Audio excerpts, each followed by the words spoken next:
mà lùi đi cái lùi đi ra lên đi cái gì xoài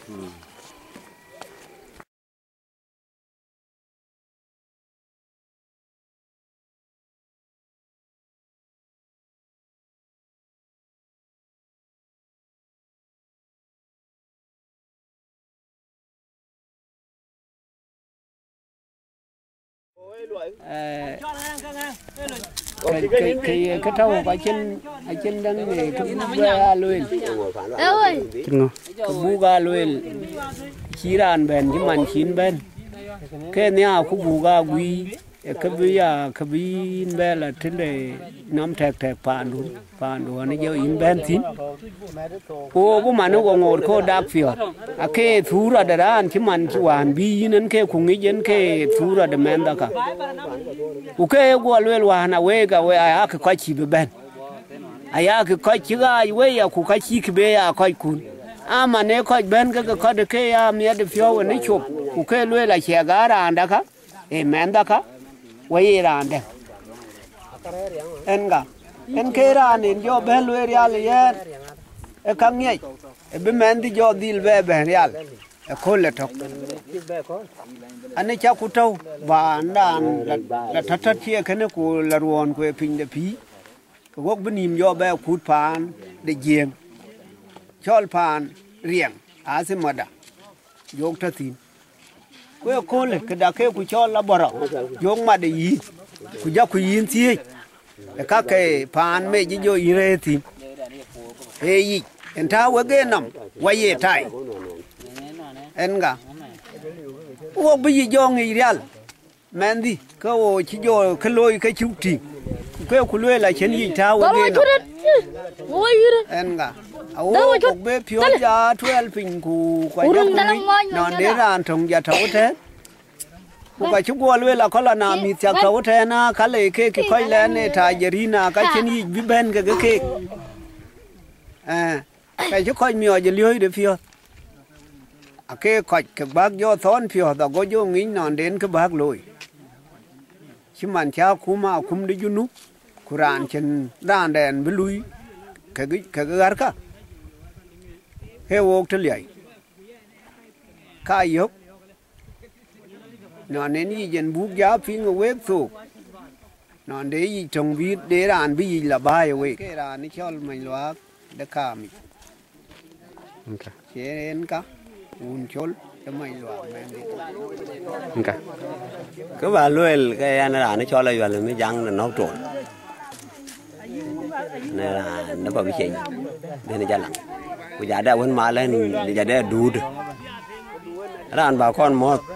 cái mà đủ được như thế chính là vẫn mà lên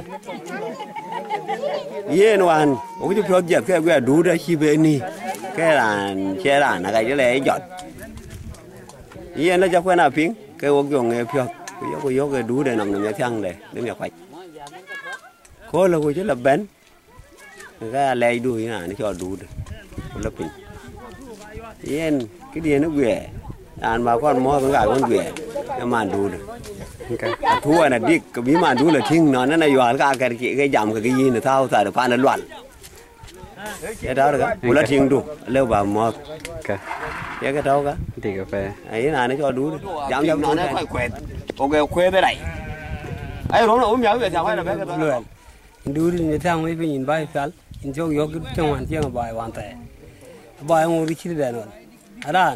thì xe đến nó nằm trạc của quý lẽ phản đến ngồi cái chừng ta đưa ngồi cái chừng nhìn cho vô có phir cái à đâm nhạc hè chén cả có cái luyện bài ấy có thầu đồ có cái bên rồi cho cái chắp cái cái đi cái lùi khi cái chỉ ăn bê lùi là đi cái đi cái giò kho cả có nữa là cũng chung ra nên cái người nói chim ăn rồi cha thì chụp đi ấy vậy với cha đã đi cái đuôi nó có ran in bin nhà lịch cái bi gà min ran cái bố quẹt đi ran bố quẹt đi nhà lịch cái bố chuột cái bố cái đi cái ba cái bay cái đi bữa nay cái bài chieng sao để du anh ba cái tiền đâu mà nó riêng đôi bài cái gì bài này ini di balu lain dulu di metiang Bỏ khu là thuê liều cô nâng cái trâu cái là chín màn đu lên vào một lên này dọc giờ lên ăn cái là nó cho khí để đu để đây bây giờ trên màn đu đồ ngồi có trâu áo cái cháo nó có cái gì của mình là cái đấy tí là cái chỉ coi về anh bờ lẽ kín bờ anh cái muốn cái đu phản chỉ này rồi cái mà này chế phản đấy cái đi cái gì anh nên cái này chắc quên là bé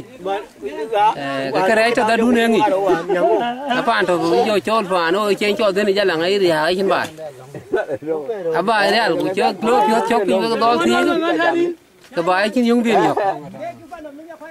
nên cái bài luôn đi này chọc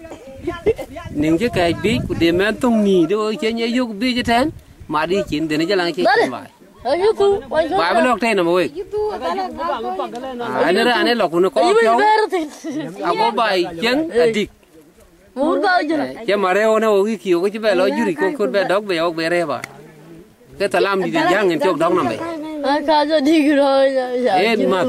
em mà đu ghế bài trắng cái chả reo nó thôi cô tên đun ở trâu bên anh ấy cái bên bé trắc thì bé bên nó có bé bên yếu phải xin một bé trắc cô tiếng luôn